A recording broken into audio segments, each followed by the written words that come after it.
It is my extreme joy to be able to introduce to you a friend, a co-conspirator in the person of Joel Carpenter. Our journey has been a long while now, but before I come to that, let me just say that Joel Carpenter is the director of the Nagel Institute for the Study of World Christianity at Calvin College. He has been in this role at that college for 11 years. For 10 years prior to that role at Calvin College, he was the provost there. And prior to that, his word is tour of duty. And all of us who have been in administration in various places really like that word, tour of duty. Before that tour of duty at Calvin, two-sided tour of duty at Calvin, he was the director of the religion program at the Pew Charitable Trust. And our journey together began really in earnest when he was at the Pew Charitable Trust, and under his openness to world Christianity, the Pew Charitable Trust had made grants beyond Pennsylvania, beyond the US, beyond, and particularly to places like Africa. And indeed, we worked together in what was then the Africa Theological Initiative that was a very helpful thing for Africa. But Joel is a historian by profession. Degrees from Calvin College, Johns Hopkins University. He taught for 12 years at Calvin. He taught also at Trinity.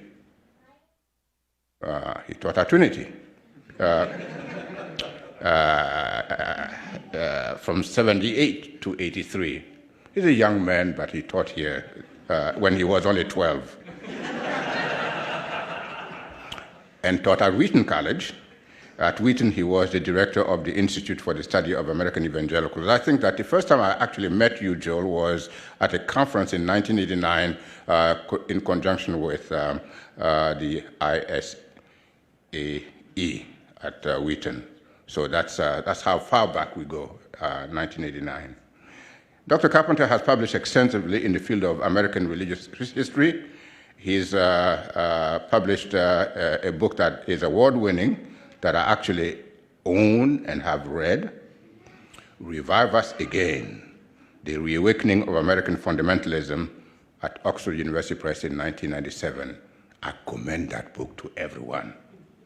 But he's published in other fields as well, 3 edited books, Walking Together, Christian Thinking in Public Life in South Africa in 2012, Christian Higher Education, A Global Reconnaissance in 2014, Erdmans, Christianity in Chinese Public Life and Religious Society, The Rule of Law, Palgrave Macmillan, 2014, currently co-editing a book on Christianity in India with Rebecca and Samuel Shah, and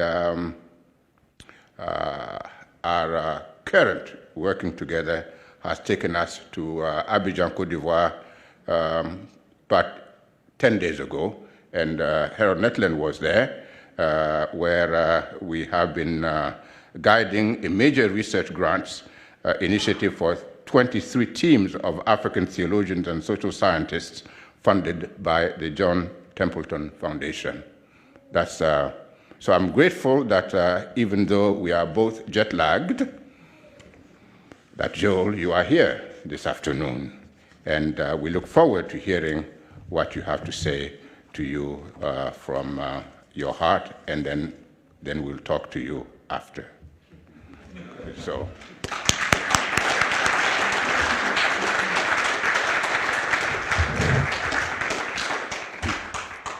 Thank you very much for that kind introduction, Teet.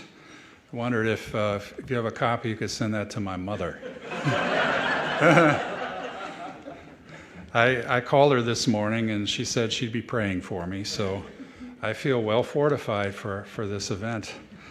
Dear friends and colleagues here at Trinity, I'm so honored to be here speaking to you today on this fine occasion.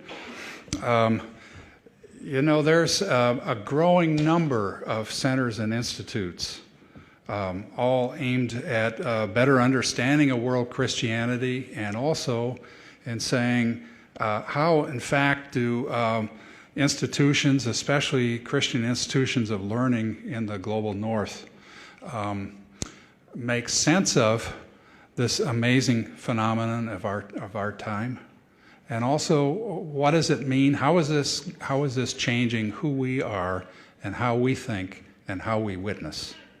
And it's great to welcome Trinity to that what shall we say, confraternity, right? So Boston U has a center. Gordon Conwell has a center. Of course, the famous center, in many respects, kind of the mothership for many of us at the New College, Edinburgh. And the Overseas Ministry Studies Center, also venerable and strong in this field in New Haven. Fuller has a center, I think also in global theology. Asbury has a center in revival and renewal in the Christian world today. Nagel Institute, and we do interdisciplinary work at Nagel. We help theologians, we help philosophers, we get helped by artists. It's a center fitting for an arts and sciences Christian institution like Calvin College. But I really appreciate your desire to focus intently on theology per se. Of course, that's what you do here, right?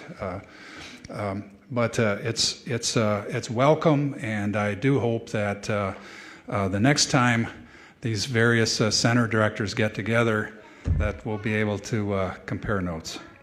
And I wish you every strength as you go forward in whatever endeavors the Lord brings your way. It's a field full of surprises, and maybe you have some ideas about what will be the first things out of the chute here, but whatever it is, as Andrew Walls would say, more power to your right elbow. I'm so glad to be back at Trinity. It's an institution that gave me a chance as a young assistant professor some 35, even 40 years, nearly 40 years ago. I taught history for 5 years at Trinity College, and Janice and I have some warm memories of our sojourn here and the depth of community we enjoyed. The college is very small and seat of the pants place back then. And of necessity, it generated some really wonderful interdisciplinary learning and fellowship among us profs. And it required real resourcefulness from us and find ways to serve our students. And we had splendid leadership. I really love working for our deans, for Ed Hakes and for Bob Baptista. They were both emigres from Wheaton, who wanted to do something more interesting. And they were outstanding faculty recruiters, at least I thought so, and they gave sacrificially of their time and budgets for our development as teachers and scholars. It was a wonderful place to start as a Christian scholar and teacher. More direct to our purposes today, it's a privilege to honor Dr. Tianu as the founding director of this new center. And as Teet has already said, we go back quite a way too, and we are collaborators yet again. It's kind of like, the Western where the old gunslingers, get back in the saddle, and so here we go, collaborators again on behalf of African Christian theology. I want to recognize I'm a historian, so, the way I approach anything is how did we get here? Where did this come from, right? I want to recognize the long-time efforts of Trinity to make the church's world mission an integral component of its research and teaching. I didn't know Dr. Hiebert, but I've been privileged to be acquainted with many of the great professors of world missions here through the years. Will Norton of late, Herb and Winnie Kane, David Hefselgrave, Ted Ward, Lois McKinney Douglas, Jim Pluteman, and most recently Harold Netland. The original premise for this division's work at Trinity was, of course, to prepare North American Christian agents to go out as missionaries to the rest of the world. But increasingly, these faculty members, and all of you really, I think, here at TEDS, found that a major part of your job has been to teach advanced students from Africa and Asia and Latin America and the Middle East and Eastern Europe who are the rising spiritual and intellectual leaders of Christian movements in those places and increasingly of the Christian world more broadly. Among the most memorable encounters I had while at Trinity were with African students coming to TEDS, and some of them needed to take a couple of undergrad courses, so I had them sitting in my history classes, and far beyond what I understood at the time, meeting them was the beginning of a major change in my own calling as a scholar and as a promoter of Christian scholarship. What I understood at the time was that these very deferential and polite students who called me sir in the classroom had already accomplished more in their ministry than I could ever hope or imagine. And they had depths of piety and discernment that were awe-inspiring. And I thought, what's going on here? I need to know more. Who would have thought that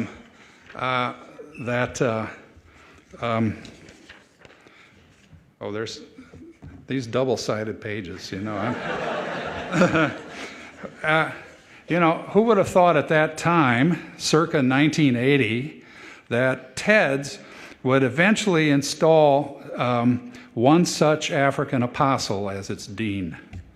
You know, when I saw that this had happened at TEDS and this wonderful portrait of très formidable Professor Tianu in the pages of Christianity Today magazine, I knew Teet and I knew TEDS, and I said, God is full of surprises. So anyway, and so it has gone here at TEDS.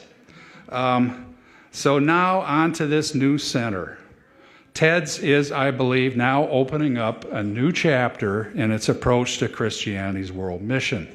TEDS began with this tight focus on world mission sending, and then began engaging more broadly with world Christianity, and now TEDS seeks to engage specifically with world Christian theology. It's a wonderful thing.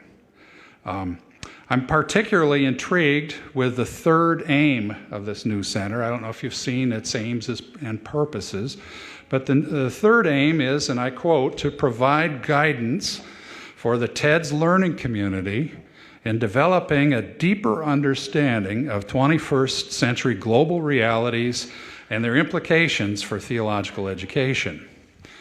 Now, this is potentially a very bold, even a radical move for a U.S.-based divinity school. Not very many across the entire ATS, Association of Theological Schools, not very many have tried to reshape their theological and pastoral agenda in light of the rise of world Christianity. So I want to encourage you as you take up that challenge. That's a big challenge. It's a radical move to be making. This challenge has come our way too at Calvin College and Calvin Theological Seminary. I recall one very striking instance of it about a decade ago. In July of 2007, the Ghanaian theologians Kwame and Gillian Bediako were at Calvin College to convene an international team of Christian scholars to study Christianity's relationship to primal religions. We asked Kwame to give a lecture to the Calvin community, and he chose to address this question. What were the implications that theologians, especially from Europe and North America, what should they be drawing, what implications from the emergence of world Christianity? And quite bluntly, he said they should be remaking their theology. Christianity, he said, is a religious faith that has been universal in principle from its origins, and now is universal in history as well. Christianity could no longer assume to be the religion of the West, he said. Instead, it should be more accurately understood as a non-Western religion, a truly world faith, present on all continents and in virtually all countries. Bediako went on to rehearse what is now a quite familiar story to those who've read his work and read that of the Scottish church historian Andrew Walls. Christian history, they say, has a serial quality to it. It hasn't started in one place and spread out from there across the globe in sort of contiguous territorial fashion as has Islam. It's gone to places all over the globe, but it's risen and it's declined. And where there's a decline in adherence and vitality in one region of the world, in God's grace, there's an ascendancy in another region. Now, one important implication emerging from this pattern in church history, Bediako said, was that in each case, the faith is rescued from circumstances that might doom it, were there not some opportunity for it to become rooted elsewhere. Just think if Christianity had only been rooted in the Middle East, it would have died probably with the rise of Islam. But he said, no, it may be under extreme pressure and decline in some places, but it grows in others. And he wanted to focus on the most recent case. He said, it's a rapid decline of Christian vitality in Western Europe, and its corresponding rapid growth and extraordinary vigor in Africa, Asia, and Latin America. Because of this shift, Christianity's vitality in the immediate future no longer seems so threatened by the secularized cultural environment of the modern West, Bediako said. He says this is a milieu that, and he quoted here a German theologian, Karl Rahner, it's a milieu that has become unchristian and is in the need of re-evangelization. Now, Christianity's future is not, the blunt truth is, about Christianity's future, as Professor Tianu once said, and I quote him, the future of Christianity no longer depends on developments in the North. But back to Bediako. He was not finished with us in this talk at Calvin. He said Christian intellectuals in the North Atlantic region might be tempted to say, oh, great, Christianity is going to be saved, and then just to continue with their characteristic modes of thought and witness where they are, comforted by the fact that God's church may be declining up here, but by God's grace, it's building a future somewhere else. No, that's not what should be happening. These turns of redemption history, with fresh translations of the gospel into new cultural terms at each turn, are privileged moments, he said. He said they're privileged for understanding the meanings inherent in the faith. The gospel reaches new people, plants itself in new cultures. We understand a different facet of the gospel gem. And redemption history takes a new chapter. We learn more about the gospel. So there was plenty for Western Christian intellectuals to learn, he said, from the rise of Christian faith, practice, and cultural engagement in new contexts. So, not off the hook, new things to learn. For years now, Andrew Walls and Kwame Bediako and others have been saying that if the Church of Jesus Christ is now predominantly non-Western, and if the future of the faith is no longer dependent on what happens in the North Atlantic region, then that changes everything. Walls insists that it is Africans and Asians and Latin Americans who will be the representative Christians, who represent the Christian norm, the Christian mainstream of the 21st and 22nd centuries. Christian thinking, including the most primary and primal such intellectual work, theology itself, will need to remake its categories and its questions. Around the Christian divinity schools and universities in North America, I see signs of eagerness to learn more about world Christianity, Textbooks to introduce students to world Christianity are rolling off the trade and university presses. Studies of non-Western Christian movements multiply. Even the Nagel Institute's gotten in that game. We sponsor a series, Studies in World Christianity, with Baylor University Press. Edited anthologies of non-Western theology are growing in number too. But if you peruse, you think about the kinds of learned Christian conversations here in theology or in the humanities or in the social sciences, what you see is too often that world Christianity comes into the conversation as sort of a novelty piece. You know, it's something for filling new topical shelves in the library. To put it another way, in the Western theological supermarket of ideas, these collections resemble the ethnic foods aisle. They're safely to the side of the main departments, you know, where the standard meat and produce and bakery and dairy categories of theology in the West still reign. But what we need, Betty Acca was saying, is a reordering of the entire store. Now, unfortunately, there are some reasons to worry about Christian theologians' interest and uptake regarding the implications of Christianity's new locations and new centers of vitality. Achieving your new center's third aim, I'm willing to predict, is going to be a bit of a struggle.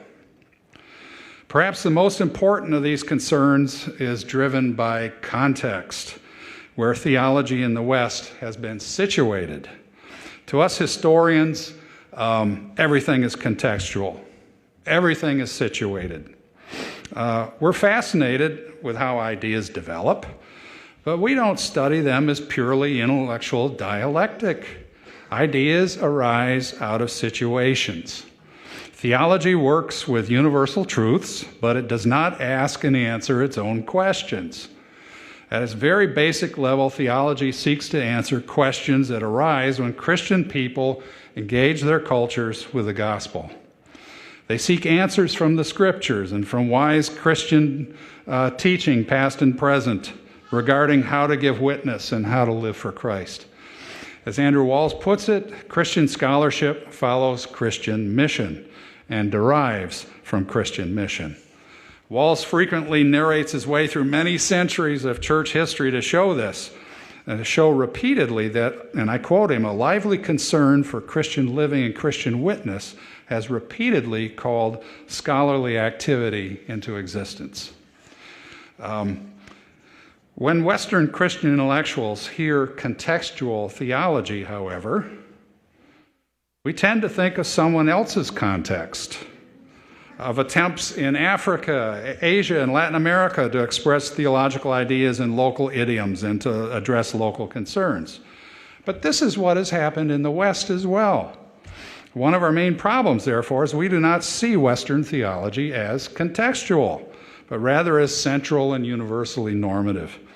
Once there were, someday when there are standard seminary courses on Western theology, as Kwame Bediako used to joke, then we will know that the necessary shift has happened.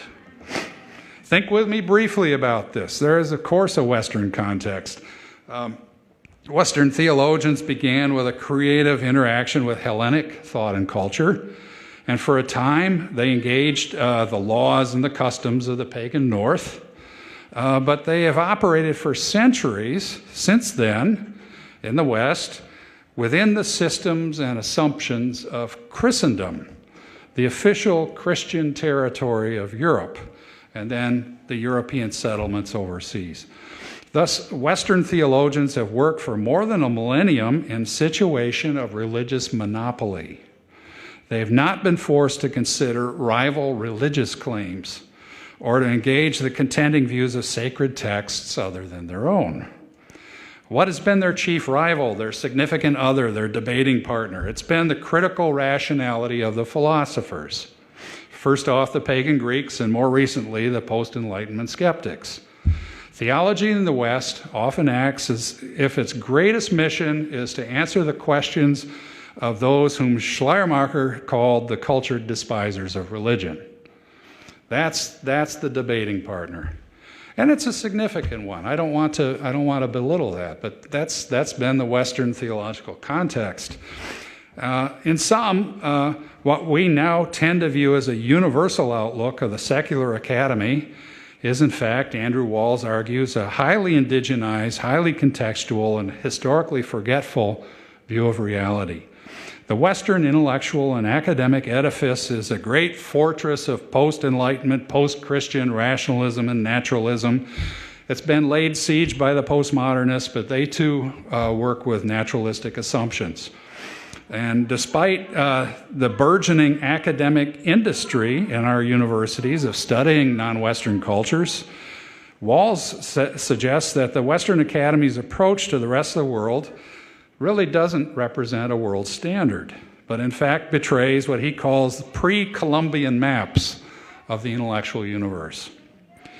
Western Christian scholars struggling to work faithfully within this realm of focus on the challenges of post-Enlightenment secularity with strategies that are highly contextualized to our North Atlantic region's situation.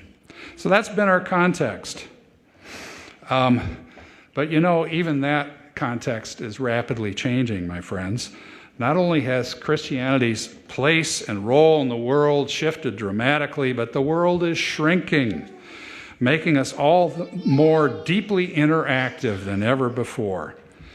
And we who live in the North Atlantic quadrant are now on the receiving end of the greatest migration of people in the history of the world. Both North America and Europe receive millions of new migrants every year from Africa, Asia, and Latin America. And while much of Western public concern about this historic migration is focused on Islam, about nearly 60% of the people now entering Western Europe are Christian. And 3/4 of all the immigrants in the United States are Christian. The rest of the world is coming our way, and so is world Christianity. Its adherents and its longtime neighbors in religiously plural situations are now settling in with us here in the North Atlantic region. Our new neighbors see the world differently, raise different questions about religious belief and practice. So our theological mission and strategies need to change. And you know, I look around the room and think, I am preaching to the choir. I am looking at students from all over the world here at TEDS and thinking, okay, so you're here to learn the theological categories from the profs here, but we need to hear what are the gospel and culture questions that you've been reckoning with, that you've been trying to apply the Word of God and the Christian wisdom of the ages to in your contexts. Our theological mission and strategies here in the West, the North, whatever you want to say, they need to change. Once again, I get to duck out now because I'm not a theologian. It would seem presumptuous for me to forge ahead here and tell you all the ways in which I think that world Christianity might be pushing you to adjust your categories and methods and assumptions and aims in theology. I had the nerve to try that in another venue, and I'll give you the reference if you want to look it up. But let this much suffice for now. This is it says lecture up there. These are remarks at a lovely occasion. The rise of world Christianity and the coming in major force of every kind of Christianity to our shores here in the USA will increasingly push us to think differently theologically, to pose different theological problems. The main reason is because our pastoral and missional context is changing. And it's changing rapidly and dramatically. And even the current administration in Washington will not prevail against it. This is a historic movement of people we're dealing with. It's like King Canute trying to tell the tides not to come in. If indeed the best theology is mission theology, If theology is in fact a critical reflection on the church's work in the light of the Word of God, then our rapidly changing situation will demand changes in our approach. And we will very much need the hard-won perspectives of Christian theologians from around the rest of the world. So in conclusion, Trinity is being farsighted and forward-looking to launch the Paul Hiebert Center for Global Theology, and to put a brilliant African theologian, Dr. Tianu, someone who knows life here very well too, in charge. I see a providential trajectory in Trinity's history from Norton to Nederland over the years towards these aims, and I praise our Lord for leading you in this way. More power to you, Teet, and to all you colleagues as you launch out in this new venture.